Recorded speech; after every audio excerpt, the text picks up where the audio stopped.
vida.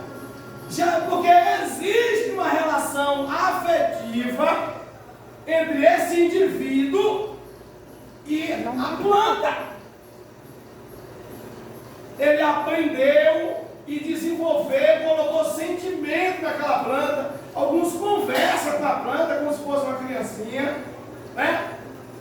Enfim, isso é valor.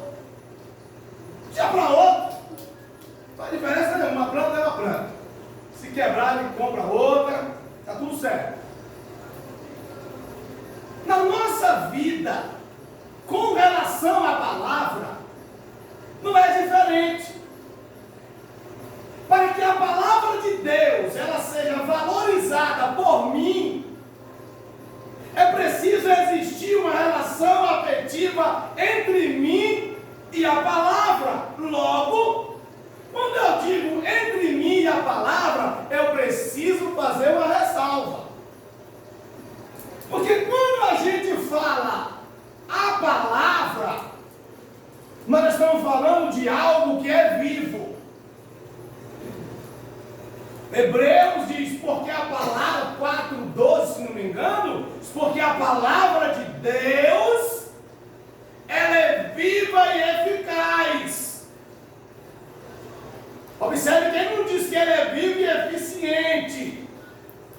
Ela é viva e eficaz, e mais penetrante do que a espada afiada de 2 gumes ou de 2 fios. E ela penetra até a divisão da alma e do espírito, das juntas e das medulas. E ela também é apta para discernir os pensamentos e as intenções do coração. Aí eu te pergunto, quem é que consegue sondar o que está no nosso coração e na nossa mente? Deus. Então a palavra é o próprio Deus. Logo, quando eu digo que precisa ter uma relação afetiva entre mim e a palavra, eu estou dizendo, eu preciso me relacionar com Deus como uma pessoa. Só que muitas das vezes a gente quer se relacionar com Deus como simplesmente Ele fosse um ser de fato todo-poderoso que está lá simplesmente para fazer as minhas vontades. E não é bem isso.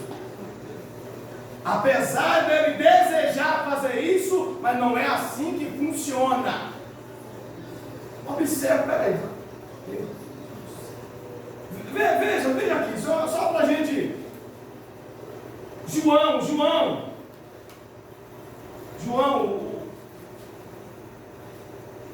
João capítulo evangelista, João evangelista. O evangelho, não é a epístola, é diferente. João evangelho. Eu estou falando sobre a palavra. Estou falando que o crente precisa ter uma relação afetiva com a palavra. Ele precisa se relacionar à palavra como gente. E agora eu vou te falar que a palavra é gente. No princípio era o verbo. E o verbo estava com Deus. E o verbo era Deus.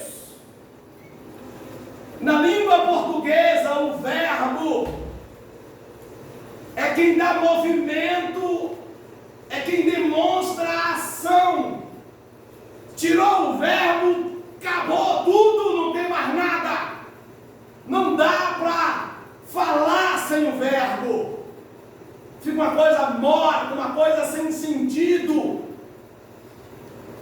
Você não consegue, você tira os verbos e fala, isso é quem, é quando que foi, não sabe mais de nada. Foi no passado, é agora, é no futuro, não sabe.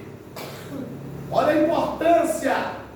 Então o verbo em quem dá o movimento, é quem demonstra a ação de uma fala, é quem conduz. E João apresenta Jesus Cristo, e ele diz no princípio, ele é o verbo.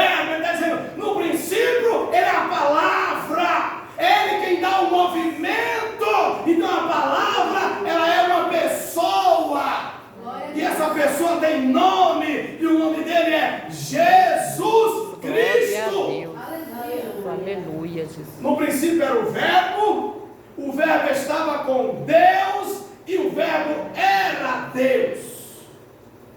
Ele disse: antes que houvesse dia, eu sou.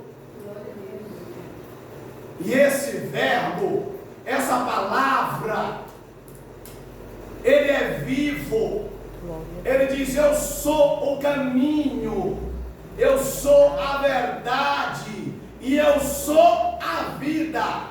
E o verbo, ele conduziu no passado, ele conduz no presente e conduzirá no futuro, pois ele disse: ninguém vem ao Pai senão por mim. Então não tem para onde correr. O verbo é a palavra, e a palavra ela é viva, e nós precisamos aprender a valorizar a palavra. Muitas das vezes a gente só quer valorizar aquilo que é agradável aos ouvidos. Só que muitas das vezes a gente está precisando ouvir algo desagradável,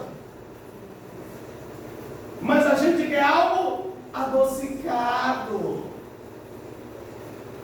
Tem gente que ele nem se importa se não vai se cumprir. O importante